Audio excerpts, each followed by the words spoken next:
Hotel வேலை.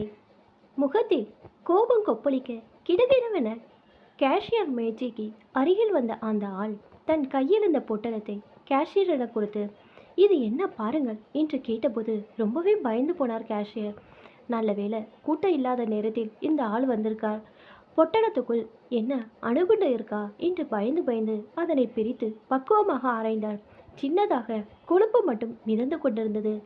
இது கறி குருமா சார், பாருங்க, கொழுப்பு கூட லேசாக மிதந்து கொண்டு இருக்கிறது என்றார்.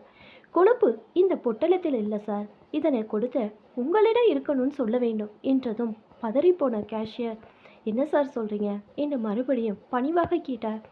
இது நேற்று சாயங்காலம் பார்சல் வாங்கி சென்ற பரோட்டாவிற்கு கொடுக்கப்பட்டது. பார்சல் வாங்கும் போதே நான் சைவம் சாம்பாரோ அல்லது சைவ குருமாவோ வையுங்கள் என்றுதான் சொல்லி வாங்கினேன். உங்கள் ஊழியர் இதனை கொடுத்திருக்கிறார். அசைவம் சாப்பிடுபவர் வேண்டுமானால் கறி குருமாவுக்கு பதில் மாறிப்போனா சாம்பாரை ஈஸியாக சாப்பிட்டு விடலாம். என்ன மாதிரி சைவமாக இருக்கணுங்க எப்படி அசைவத்தை சாப்பிட முடியும்? இதனை கவனிக்காமல் சாப்பிட்டு இருந்தால் என்ன ஆயிருக்கும்? இதற்கு தான் நான் இப்படி சைவமும் அசைவமும் சேர்ந்து விற்கும் உணவகங்களில் பார்சல் வாங்க பயப்படுவேன். இருந்தாலும் வேற வழி இல்லாமல் வாங்க வேண்டியிருக்கு. இந்த ஏரியாவில் உங்கள் கடை மட்டும்தானே எங்கள் டோர்மெட்ரி பக்கத்தில் இருக்குது என்றவரிடம், சார் ரொம்ப வருத்தப்படுறோம், அதற்கு பதிலாக வேற ஒரு பார்சல் தர சொல்கிறேன். இப்போதே அந்த பார்சல் கட்டிய பையனை அழைத்து கண்டிக்கிறேன் என்றபடி, நேற்று சாயங்காலம் யார்ப்பா பார்சல் கட்டியது என்று உள்ளே பார்த்து குரல் கொடுக்க, இதுவரை எல்லாற்றையும் பார்த்து கொண்டிருந்த குமரன் தயங்கி தயங்கி கேஷியர் மேஜைக்கு அருகில் வந்து, நான் தான் நேற்று பார்சல் கட்டி கொடுத்தேன். இவர் சொன்னதையெல்லாம் கேட்டிங்களா? ஏற்கனவே கொரோனாவால் வியாபாரம் ரொம்ப குறைஞ்சு போச்சு. இதில் இப்படி கஸ்டமர் கிட்ட குளறிப்படி பண்ணினால் இழுத்து மூடிட்டு போக வேண்டியதான் என்ற கேஷியர் கஸ்டமரின் கதையை மறுபடி ஒரு மறு ஒளிபரப்பு செய்தார். மன்னிச்சிடுங்களே, தெரியாமல் நடந்து போச்சு, இனி கவனமாக இருந்துக்கிறேன் என்று குமரன் குலைந்தார் வந்தவர்களிடம்.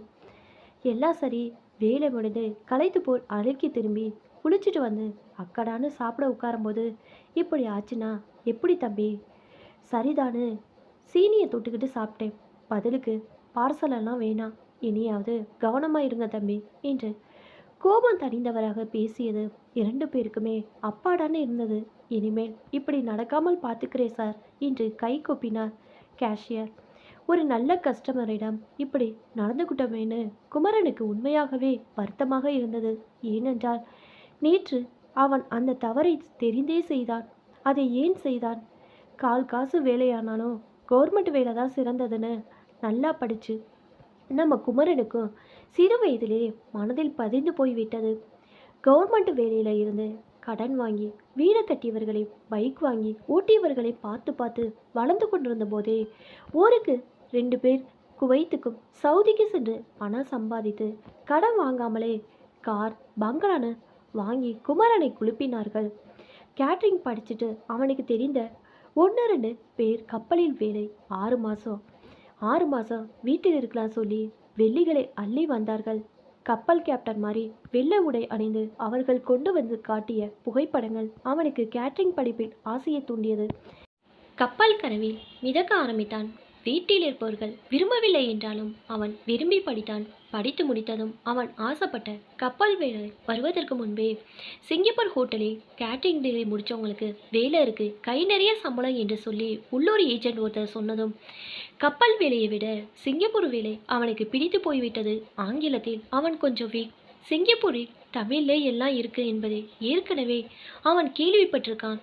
ஆத்திர அவசரனா ஊருக்கு போக வரலாம், சுலபமான ஊர், கப்பலில் போனால் இதெல்லாம் நடக்கா என்பதால் உடனே சம்மதித்து பாஸ்போர்ட்டை கொடுத்தான்.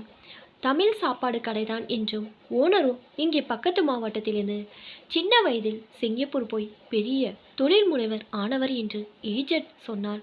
கூடவே இன்டர்வியூ பண்ணும்போது எந்த வேலை சொன்னாலும் செய்வேன் சொல்லு என்றும் சொல்லியிருந்தார். இன்டர்வியூ செய்யும்போது பெரிதாக கேள்வி எதுவும் கிடைக்கவில்லை. 12 மணி நேர வேலை, மாதத்தில் 1 நாள் லீவ், ஓவர் டைம் எல்லாம் கிடையாது என்று சொன்னவர் இதற்கு சம்மதம் என்றால் அப்ளை செய்கிறேன் என்றார். உடனே அதற்கு சரி சொன்னான். பணத்திற்கு என்ன செய்யலாம் என்று யோசித்த போது ஏஜெண்டே அதற்கு வழியே சொன்னார். விசா வந்ததும் அதை காட்டு ஊரில் கடன் வாங்கி தரவும் உத்தரவு தந்த ஏஜென்ட் அதை வாங்கியும் தந்தார். என்ன ஒன்று, அதற்கு ஈடாக சொந்தமாக இருந்த 2 ஏக்கர் நிலத்தை பிணையமாக எழுதி கொடுக்க சொன்னார். வான பார்த்த பூமியாக இருந்த அந்த நிலத்தை அடமான வைக்க வீட்டில் யாரும் ஆட்சேபனை சொல்லல. சும்மா கிடக்கிற நிலத்தை வச்சு பையன் வெளிநாடு போய் சம்பாதித்து வந்தால் அடகு நிலத்தை மீட்டு அதிகமாகவே வாங்கிடலாம் என்று கணக்கு போட்டிருந்தனர். சொன்ன மாதிரி ஏஜென்ட் விசா வாங்கி தந்தார். சீஃப் செஃப் என்று போட்டு அவரது உணவு கடைக்கு எடுத்திருந்தார். உண்மையாகவே தன்னை சீஃப் செஃப் என்று சொல்லிட்டா என்ன பண்றது என்று ஒரு மூலையில் அவனுக்கு சந்தேகம் இருந்தது. உண்மைதான். ஆனால் அவனுக்கு வந்தவுடன் கொடுத்தது பாத்திரங்களவு வேலைதான். முதலில் கொஞ்சம் அதிர்ச்சியாக தான் இருந்தது. முதலில் வேலைக்கு சேர்க்கின்ற எல்லோருக்கும் கொடுக்கிற பல பாடம் இதுதான் என்றார்கள். இப்போது கேஷியராக இருக்கும் ஊர் பையனும் பாத்திரம் கழுவினா படிப்படியாக இந்த இடத்துக்கு உயர்ந்து வந்ததை சொன்னார்கள். குமரனும் அப்படி சீக்கிரம் உயர வேண்டும் என்று ஆசைப்பட்டு கழுவி வந்தான். வீட்டில் சாப்பிடும்போது வாஷ் பேஷனில் போய் கை கழுவ சோம்பல் பட்டு தட்டிலே கை கழுவும் அளவுக்கு சோம்பேறி. அம்மாவும் அவனை திட்டாத நாளே இல்லை. தட்டில் கை கழுவுறதெல்லாம் தப்பு இல்லை, நான் கழுவி வச்சிருவேன். உனக்குன்னு கல்யாணம் ஆகி ஒருத்தி இந்த வீட்டுக்கு வந்தா சாப்பிட்ட தட்டு கை கழுவுற ஒரு சோம்பேறி பிள்ளையை பெத்து வச்சிருக்கதா என்னதா கழுவி ஊத்துவா என்று கூறும் அம்மாவின் வாயையும் அடக்கி வைத்து விடுவான். அதெல்லாம் அப்போ பார்த்துக்கலாமா, இப்போ என்ன குடி முழுகி போச்சு என்று பதில் சொல்லிட்டு போயிடுவான். பாத்திரம் கழுவுவது பார்க்க ஸ்லோப மாதிரி தெரிந்தாலும் அவ்வளவு எளிதல்ல என்பதை முள்கரண்டிகளை கழுவும் போதே அவன் உணர்ந்தான்.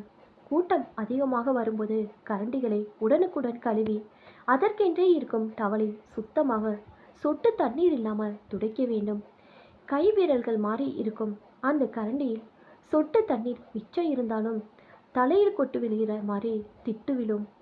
சாப்பிட்டு கை கழுவ போகும்போது கூட தண்ணீரை பார்த்தால் ஒரு அலர்ஜி மாதிரி அவனுக்கு தெரியும்.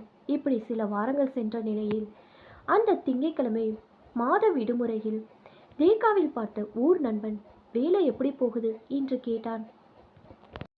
அது பலன்னு போயிட்டு இருக்கு என்று கஷ்டத்தை எல்லாம் ஒன்று விடாமல் கண்ணீர் விட்டு சொன்னான். இப்படி பாத்திரம் தேய்ச்சிக்கிட்டே எத்தனை நாள் இருக்க போற, கொஞ்சம் அப்படி இப்படின்னு சுத்தம் இல்லாமல் கழுவு. அப்பதான் கிச்சன் ஹெல்ப்பராகவோ சப்ளையராகவோ வேறு வேலைக்கு உன்னை மாற்றிடுவாங்க. இப்போ இருக்கிற சூழ்நிலையை புதுசாக எல்லாம் அவங்கள ஆள் எடுக்க முடியாது. புது பாஸ் அப்ரூவல் ஆகிறதே கஷ்டம். குவாரண்டைனுக்கு கட்டவே ரொம்ப செலவாகும் என்று தூபம் போட்டான். அது நன்றாகவே புகைந்தது. நம்ம குமரன் வர வர கிளீன் சொதப்புறான்னா இவனெல்லாம் மேய்ச்ச துடைக்க தான் லாய்க்கு என்று சீனியர் செஃப் சொல்ல அடுத்த சில நாட்களில் அவனுக்கு சப்ளை வேலை தந்தார்கள். சப்ளையில் இருந்தவனை தூக்கி கிச்சன் ஹெல்ப்பராக போட்டார்கள். சப்ளை செல்வது அவ்வளோ எளிதனாக இல்லை. டீ என்றால் ஊரில் 1-2 தான் இருக்கும், லைட்டாக ஸ்ட்ராங்காக. சீனியோடவா சீனி இல்லாமலான்னு இதிலெல்லாம் ஸ்லோபமாக நினைவு வச்சுக்கலாம். இங்கே தேவோ காஃபிவோ தேவோ கோசம் தேவோ அலியா ஒரு 10-12 இருக்கும் போல. சாப்பிட்டு கடைசியா டீ காஃபி கொடுக்கும்போது திண்டாடி போய் விடுவான். பேசாமல் பாத்திரம் தேய்க்கவே போயிடலாம் போல இருக்கு என்று நினைத்து கொள்வான். இதையெல்லாம் நினைவு வச்சுட்டு ஆர்டர் சொல்வது இவ்வளோ கஷ்டமாக இருக்கும்போது அதனை போடுறதுக்கு எவ்வளோ கஷ்டமோ என மனக்கண்ணீர் வந்து போகும். மறுமாதம் ஊர் நம்பனை பார்த்தபோது சப்ளையராக இருக்கும் கஷ்டத்தை சொன்னான். இதிலிருந்து வெளியே வரவும் வழி இருக்குடா. தப்பா 2 நாளைக்கு பார்சல் கட்டி கொடு, ஆட்டோமேட்டிக்காக உன்னை கிச்சன் ஹெல்ப்பராக அனுப்பிடுவாங்க. ஏற்கவே நீ தான் சொல்லியிருக்கிறியே அது ஜாலியான வேலைண்டு. ஆமாடா, அந்த வேலை மட்டும் கிடைச்சிட்டா எப்போதும் எஃப்எம் ரேடியோ கேட்டுக்கிட்டு சமயக்கட்டில் நின்றுட்டு இருக்கலாம். அதுக்கு நான் சொன்னபடி செய்துப்பார் என்று சொன்னதை தான் நேற்று குமரன் செய்தது. இரவு 10 மணிக்கு மேல் கடைக்கு வந்த முதலாளி அன்றைய கணக்கு வழக்குகளை பார்த்துவிட்டு, வேற என்னப்பா இன்னைக்கு செய்திகள் இருக்கு, சப்ளையர் யாராவது வந்தார்களா, 2-3 பேருக்கு போஸ்ட் டேட் செக் இருந்துச்சு என்று கேட்கவும், காலையில் கஸ்டமர் வந்து குமரன் மீது சொன்ன புகாரை முதலாளியிடம் சொன்னார் கேஷியர். உடனே குமரனை அழைத்தவர், உனக்கு என்னதான் பிரச்சனை, பாத்திரம் கழுவுறது பிடிக்கலைன்னு சப்ளையில் போட்டோம், இப்போது இதிலே புகார் வருது, இதுதான் கடைசியாக இருக்கணும். இனியும் இப்படி ஒரு பிரச்சனை வந்தா பாஸை கேன்சல் பண்ணி ஊருக்கு அனுப்புறதை தவிர வேறு வழி இல்லை என்றதும் பதறி போனான். இனி அப்படியெல்லாம் நடக்காது சார், இந்த ஒரு தடவை மட்டும் என்னை மன்னிச்சிடுங்க என்றான் குமரன். எந்த வேலை செய்தாலும் ஈடுபாடோடு செய்யணும். அது இல்லாமல் மனதை அலைப்பாய விட்டா இப்படி தான் சைவத்தில் அசைவம் கலந்துடும். கொரோனாவுக்கு பின்னர் ஏற்கனவே ரொம்ப நஷ்டத்தில் தான் இந்த கடை போய்கிட்டு இருக்கு. சரி சரி, சீக்கிரம் போய் எல்லோட சேர்ந்து மேஜையை கழுவிட்டு தூங்க போங்கப்பா. தெரிந்தோ தெரியாமலோ இனிமேல் ஊர் நண்பர்களை சந்திக்கும் போது சொந்த வீடு கஷ்டத்தை சொல்லக்கூடாது என்ற முடிவுடன் வழக்கத்தை விட அதிகமான ஈடுபாடுடன் மேஜையை துடைக்க ஆரம்பித்தான் குமரன்.